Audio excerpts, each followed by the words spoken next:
Hello friends, कैसे हैं आप सभी। उम्मीद करता हूँ आप सभी बहुत अच्छे होंगे और बहुत अच्छे से आपकी तैयारी चल रही होगी।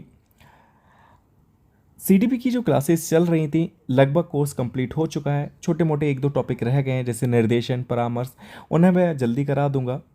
आज का जो हमारा ये क्लास रहेगा इसमें हम बात करेंगे 2013 में जो आपका पेपर हुआ था यूपी टेट का उसकी। देखिए, जो भी क्वेश्चन रहते हैं पेपर में, कई सारे क्वेश्चन जो होते हैं वो प्रीवियस ईयर से आए हुए होते हैं। तो मैं आपको एक चीज़ ज़रूर बोलूँगा कि जितने भी प्रीवियस ईयर अभी तक हुए हैं उन्हें अच्छे से देख लेना, उन्हें लगा लेना। ठीक है, अब ये जो मैंने आपको जो सीडीपी कराई वो आपकी कितनी हेल्प करेगी इस पेपर से आप देख सकते हैं कि ज़्यादातर जो चीज़ें हैं वो कंप्लीट है उन नोट्स में। ठीक है, मैं पढ़ा चुका हूँ, तो मुझे पूरी उम्मीद है अगर आपने अच्छे से वीडियोस देखी होंगी तो इन सभी प्रश्नों के जो आंसर हैं आप सही से दे लेंगे। तो इस पेपर में जो सबसे पहला प्रश्न आया था आपका सीडीपी में वो था कि अभिप्रेरणा का वर्गीकरण होता है। पहला ऑप्शन है स्वाभाविक और कृत्रिम, दूसरा है कम महत्वपूर्ण तथा अधिक महत्वपूर्ण, तीसरा ऑप्शन है जन्मजात तथा अर्जित, और चौथा ऑप्शन है आपका अभिप्रेरणा तथा प्रलोभन। तो देखिए, हमने ये चीज़ पढ़ी थी कि अभिप्रेरणा का जो वर्गीकरण है वो अलग अलग मनोविज्ञानकों ने अलग अलग तरीके से बांटा है। मैस्लो ने जन्मजात और अर्जित कह दिया था, और थॉमसन ने स्वाभाविक और कृत्रिम कह दिया था। गैरेट ने जैविक, सामाजिक तथा मनोवैज्ञानिक में बांटा था। तो अलग अलग मनोवैज्ञानिकों ने अलग अलग तरीके से बांटा था, लेकिन मुख्य रूप से प्रेरणा के जो डिवाइडेशन किया गया, जो वर्गीकरण किया गया, वो दो दो भागों में किया गया। पहला प्राथमिक प्रेरक और दूसरा द्वितीयक प्रेरक। इसमें जो प्राथमिक प्रेरक थे इन्हें हम लोग जन्मजात प्रेरक कहते थे, और जो द्वितीयक प्रेरक थे इन्हें हम अर्जित प्रेरक कहते थे। तो इसमें जो सही ऑप्शन होता वो आपका पहला ऑप्शन हो जाता, सॉरी तीसरा ऑप्शन हो जाता, जन्मजात तथा अर्जित। तो अब प्रेरणा का वर्गीकरण कैसा होता है, जन्मजात तथा अर्जित इसका सही आंसर होता है। दूसरा क्वेश्चन है कि सीखने की प्रक्रिया में सीखने का स्थानांतरण हो सकता है। तो देखिए, ये टॉपिक हमने पढ़ा था, सीखने का स्थानांतरण, जिसे हम लोग सीखने का अंतरण भी कहते हैं।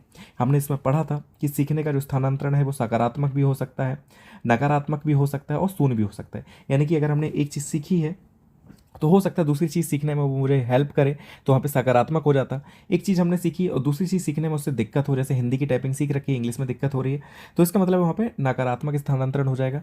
और किसी चीज़ में होता है कि कोई भी स्थानांतरण नहीं होता, यानी कि शून्य स्थानांतरण, कोई ना हेल्प हो रही है ना कठिनाई हमें आ रही है दूसरी चीज़ सीखने में, तो वहाँ पे शून्य स्थानांतरण हो जाएगा।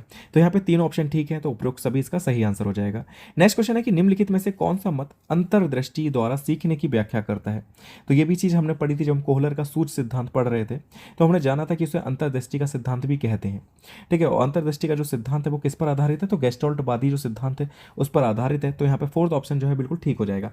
जहाँ भी आपको पूर्ण से अंश की ओर देखने को मिल जाए, गेस्टोल्टवादी देखने को मिल जाए, सूझ का सिद्धांत देखने को मिल जाए, अंतर्दृष्टि का सिद्धांत देखने को मिल जाए, तो समझ जाना कोफा और कोहलर का ये सिद्धांत है।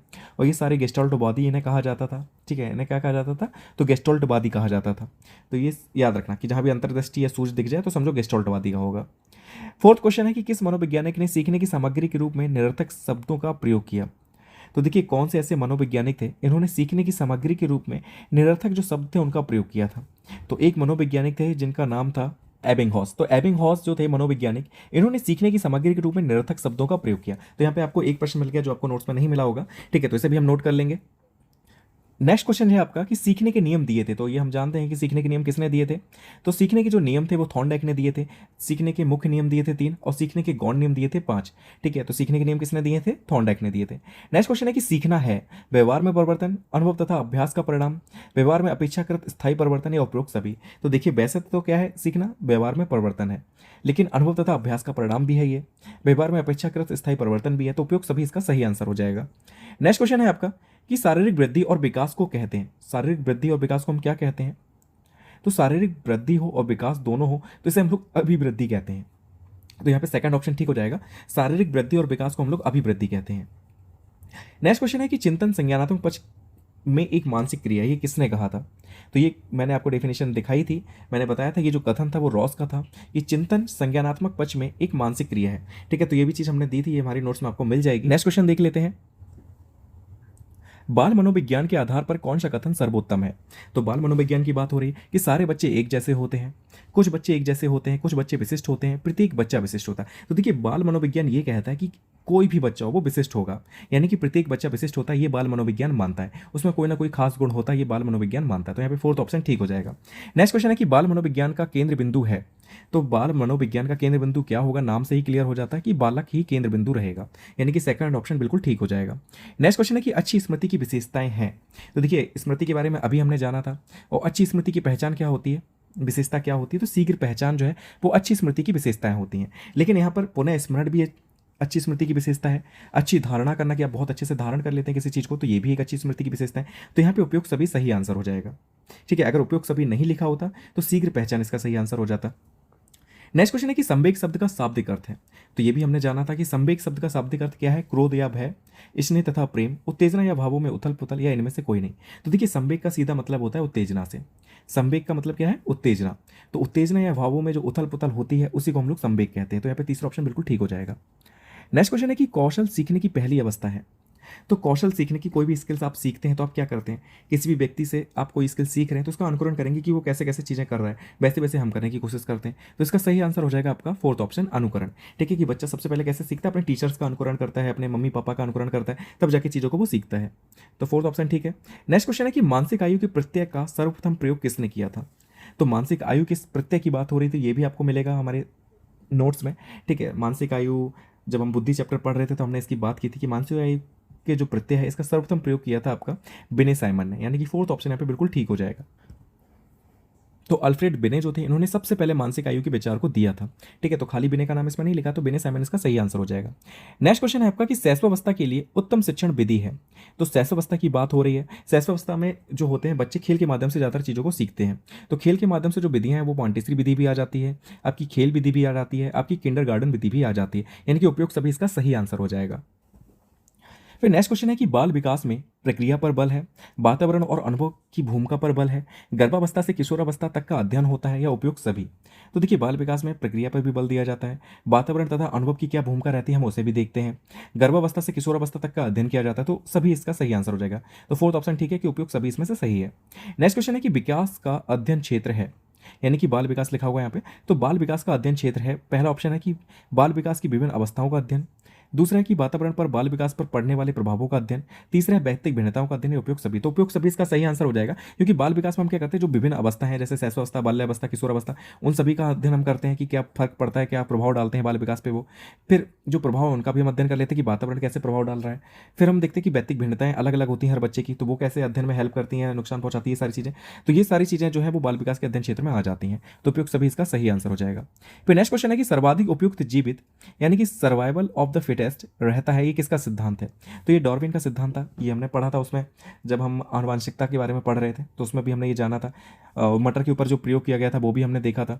ठीक है, तो उपयुक्त सर्वाधिक उपयुक्त जीवित रहता है, या हम कहें सर्वाइवल ऑफ द फिटेस्ट का सिद्धांत जो है वो डार्विन ने दिया था। नेक्स्ट क्वेश्चन है कि बिने साइमन परीक्षण द्वारा मापन किया जाता है। तो बिने साइमन परीक्षण द्वारा किसका मापन करते हैं, सामान्य बुद्धि का, विशिष्ट बुद्धि का, अभिवृत्ति का, या अधिक्षमता का। तो बिने साइमन बुद्धि परीक्षण द्वारा सामान्य बुद्धि का परीक्षण किया जाता है, यानी कि पहला ऑप्शन यहाँ पे ठीक हो जाएगा। विशिष्ट बुद्धि की बात किसने की थी, तो स्पीयरमैन ने की थी सबसे पहले, ये भी याद रखना। नेक्स्ट क्वेश्चन है कि संवेगात्मक विकास को प्रभावित करने वाले कारक हैं। तो ये भी हमने जाना था कि संवेगात्मक विकास को कौन कौन से कारक सबसे ज़्यादा प्रभावित करते हैं। ठीक है, तो इसमें हम शारीरिक जो स्वास्थ्य था वो भी सबसे ज़्यादा प्रभावित करेगा। ये अगर हम खुश नहीं हैं, दुखी हैं, तबीयत ठीक नहीं है हमारी, तो वो हमारे संवेगात्मक विकास को प्रभावित करेगा। मानसिक योग्यता भी प्रभावित करती है, थकान भी प्रभावित करती है, तो उपयुक्त सभी इसका सही आंसर हो जाएगा। नेक्स्ट क्वेश्चन है कि सामाजिक प्रत्याशाओं के अनुरूप व्यवहार को योग्यता का अधिगम सामाजिक विकास कहा जाता है। ये कथन किसका था, तो ये जो कथन था ये आपका हरलॉक का था, इसे याद कर लेना। ठीक है, ये क्वेश्चन आया हुआ है इसलिए इसे याद कर लेना। सामाजिक प्रत्याशाओं से याद कर लेना कि सामाजिक प्रत्याशा जिसमें आ जाए वो किसका हो जाएगा, हरलॉक का हो जाएगा। तो सामाजिक प्रत्याशाओं के अनुरूप व्यवहार की योग्यता का अधिगम सामाजिक विकास कहा जाता है, ये हरलॉक ने कहा था। नेक्स्ट क्वेश्चन है कि सीखने का सर्वाधिक उपयुक्त अर्थ है। तो सीखने का सर्वाधिक उपयुक्त अर्थ क्या हो सकता है, सीखना किसे हम कह सकते हैं, कौशल अर्जन को कहेंगे, ज्ञान अर्जन को कहेंगे, व्यवहार में परिमार्जन को कहेंगे, या व्यक्तिगत समायोजन को कहेंगे। तो देखिए सीखने का मतलब होता है व्यवहार में परिमार्जन। ठीक है, तो यहाँ पे तीसरा जो ऑप्शन है वो बिल्कुल ठीक हो जाएगा। सीखने का मतलब क्या था, व्यवहार में उत्तरोत्तर सामंजस्य की प्रक्रिया। ठीक है, ये आपने डेफिनेशन पढ़ी भी थी। तो सीखने का मतलब है व्यवहार में परिमार्जन, कि व्यवहार में आपके चेंजमेंट जो आ रहा है वो सीखना है। फिर नेक्स्ट क्वेश्चन है कि वाणी दोष नहीं है। ध्वनि परिवर्तन और अस्पष्ट उच्चारण, धीमी या तेज गति से बोलना, हकलाना या तुतलाना, तीव्र अस्पष्ट वाणी। तो देखिए वाणी दोष कौन सा नहीं होगा, तो तीव्र अस्पष्ट वाणी जो है ये भी दोष है, क्योंकि आप क्या कर रहे हैं, बहुत तेजी से बोल रहे हैं और वो भी अस्पष्ट बोल रहे हैं। हकलाना या तुतलाना तो होता ही है वाणी दोष। फिर है पहला ऑप्शन की ध्वनि परिवर्तन या अस्पष्ट उच्चारण, तो अस्पष्ट अगर आप उच्चारण करते हैं तो वो भी वाणी दोष है। धीमे या तेज गति से बोलना कोई भी वाणी दोष नहीं है, यानी कि सेकंड ऑप्शन यहाँ पे ठीक हो जाएगा। नेक्स्ट क्वेश्चन है कि प्राथमिक स्तर पर मूल्यों की शिक्षा देने की सर्वोत्तम विधि है।